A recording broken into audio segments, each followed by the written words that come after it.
Hey, what's going on, everyone? Justin again. As always, thanks for watching my channel. Welcome back. Today's discussion topic, gonna go ahead and pick a piece out of last night's discussion and talk about whether or not I should trade my Matco 4S hutch bottom 3-bay roller for the Snap-On Triton. We're gonna go into that discussion topic right now. So, all right. Where'd this come from? Where'd this stem from? Why is it even a thought right now? That's what we're getting ready to dive into. So initially, I tried to sell it. I'm not gonna lie. I did have it set up on Marketplace. I had tried to sell it. I wasn't getting any offers for the amount that I wanted, and I think I had it listed for $7. It wasn't even anywhere close to what I had it listed for. I had a couple of responses of, is it still available, which you're gonna get on Marketplace. And I had a couple that said, I'll give you $2,000 right now, bro. I had another one that said, I'll give you $1,000. I had another one that said, would you trade for this 98 Ford Exploder? No. And that was pretty much it, dude. After a while, like I said, I think I had it up for about 6 months. That was kind of a wrap for me. I was like, okay, so not going to be able to sell the Toolbox. That would have taken care of the Snap-On and Matco debt really, really quick, and I wouldn't have had to get rid of a lot of the tools that I did. But at any rate, couldn't sell the box, got rid of the tools instead, cleared up 2 monthly payments, no problem, right? So now the box, it still has some stuff in it. It's not all the way empty, but we're down to a lot of the nitty gritty. So the thought was, I reached out to my Matco tools distributor and asked if he had an interest in possibly trying to sell it. No response back. I reached out to Garage Jeff, who listed it on his truck for around the price range I was asking for. I think like $7,000 or best offer. No bites yet. He thought it was a really good price and deal for the Toolbox. He just couldn't get any bites on it. Okay, fair enough. So I'm kind of still right there, right? It's almost like Marketplace all over. I bumped into Snap-On Garrett. I was talking with Garrett. I said, look, man, I had an idea. I was like, you know, do you think that I would be able to possibly trade this in for like the Snap-On Zeus with the diagnostic card? He said, I'm not sure. Well, let me get back to you on it. So he got back to me on it. And he's actually, that's a little bit steep right there. I don't know that I could do that. If you were looking for a trade for trade, a Triton D10 would be more doable. Let me know what you think. Does it have to be a Snap-On? That was another one. No, it doesn't have to be a Snap-On. Of course, I can go get one of those Zurich ones like I talked about in the video when we were at Harbor Freight, and it would probably do anything and everything that I wanted it to do as far as being an R&R technician. Because let's face it, after 14 years I've been doing this, I have never really had to get down and use the diagnostic scan tool the way a lot of these other diagnosticians are using them, like Super Mario Diagnostics, Scanner Danner, or Keith DeFazio. So absolutely, a Zurich would be great. And, you know, I could just go ahead and spend like $300 or $400 and boom, there we go. Wasn't really so much about that. Let's go back to the Toolbox. Why wouldn't I just keep the Toolbox? Okay. If I was gonna stay in this industry, yes, having the box already paid off in cash is extremely beneficial. I could slowly but surely build back up and put tools in it, you know, from the ones that we've seen on sale over at like Harbor Freight, Home Depot, you know, and slowly but surely kind of get back to where I was if I'm doing this in full swing. The other idea was if I ever had to move. Okay, now here we are. So this Toolbox has been taken up. It's 72 inches, you know, length plus however tall in the garage. It's not really doing anything except for storing the tools that I do have left.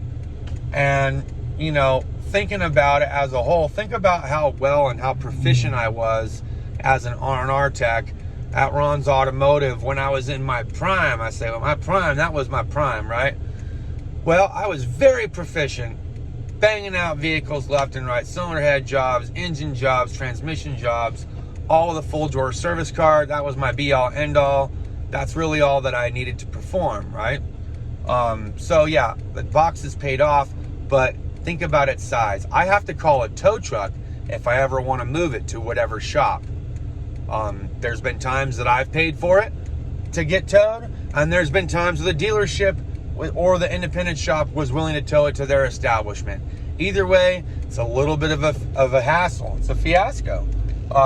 So if I ever had to move, and let's say we got to a point where I could afford to move to a better part of Southern California, I would have to have at least 3 or 4 healthy dudes help me to push this thing on and off the U-Haul truck. And I'd have to hope that the place that we were getting ready to rent has a garage still.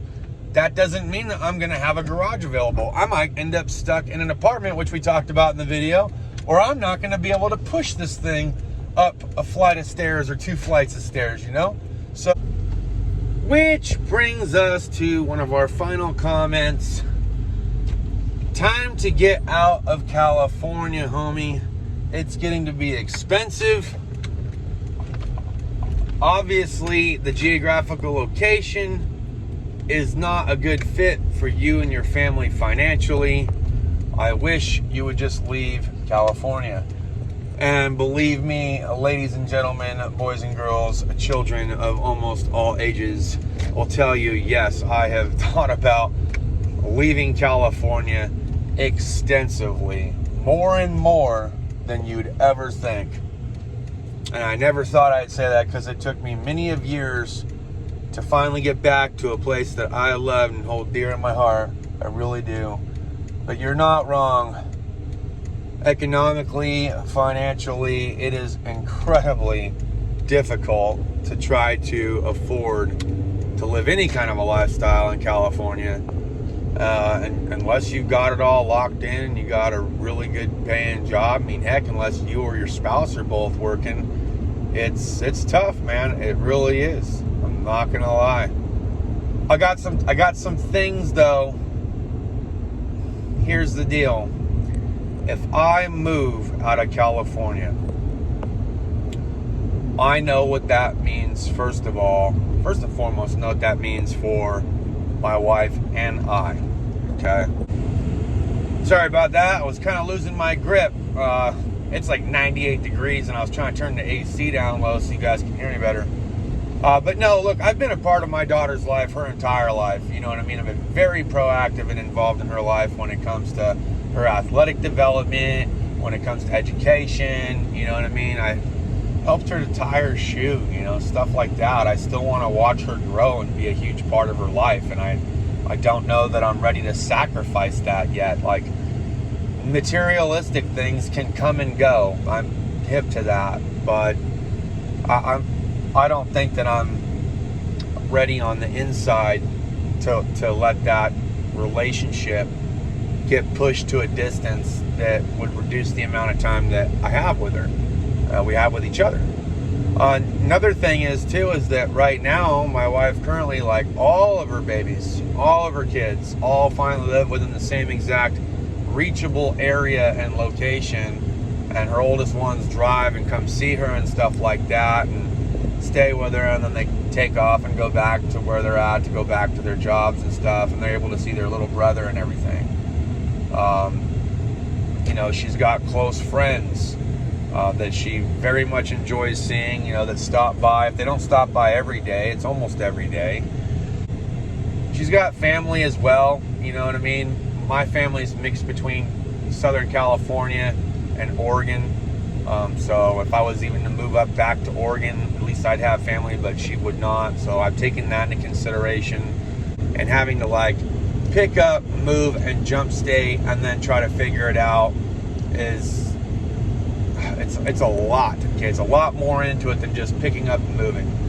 So, okay, what do I gotta do first? Well, obviously I'd have to save some money and figure out how to get us from there to there. So, are we taking a U-Haul? Are we selling off most of everything and, you know, hooking up a little travel trailer? Like, what do we do? Do I go ahead of the curve and go try to see if I can get a job in a way different state that I don't really know anybody in, sleep in the car, see if I can't make the grind work that way, and once I'm starting to make better money, then come home or bring the family out with me. Like, there's a lot of things that kind of go hand in hand in that. No, I'm not a fan of being in the location I'm at because there's just nothing up here for work. But certainly now that the transmission's fixed in the car, the idea of being able to commute further away for work is certainly back in the picture, where it wasn't a month ago. A month ago, I didn't have transportation to get to and from, up and down. It was just kind of whatever was within 15 to 30 minute drive, and that's it. Okay, so that being said, that's pretty much the thoughts about this whole scan tool idea, okay?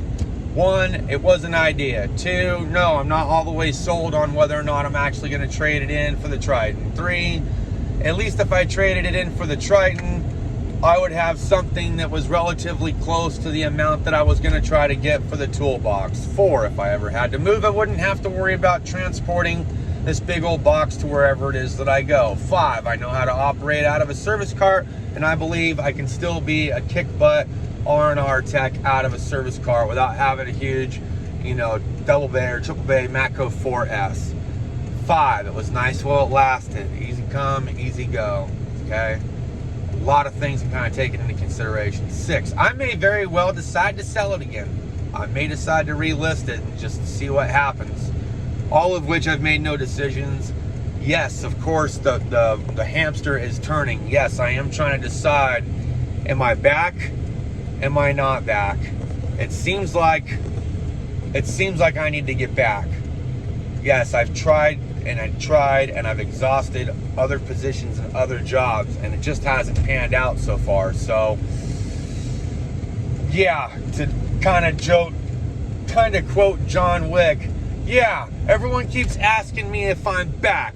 Well, now I'm thinking about it. Yeah, I'm thinking that I'm back.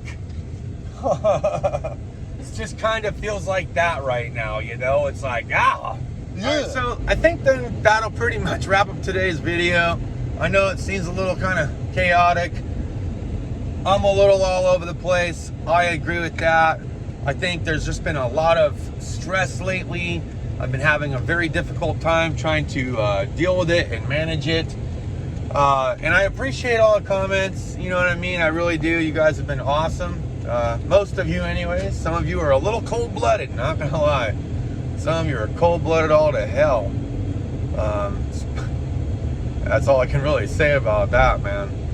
I'm not complaining, man. I know what complaining is. I'm not complaining. I'm just talking about life, man. I'm just talking about my life, keeping it as true and real as possible, or trill, as a homeboy YouTuber of mine from back in Texas would say, keeping it trill. So other than that, man, look, hey, I did what most wouldn't do, okay? I decided to try to find another career path, and I thought it, you know what, it took care of a lot of that stuff on the inside of, could I do something different with my life? You know what I mean? I really feel like I gave it a solid effort. I really do. And sometimes you don't always get to choose your path. Sometimes your path has already been paved, and all you gotta do is go down that dirt road. That's all I got. See you guys next time. Cheers and deuces.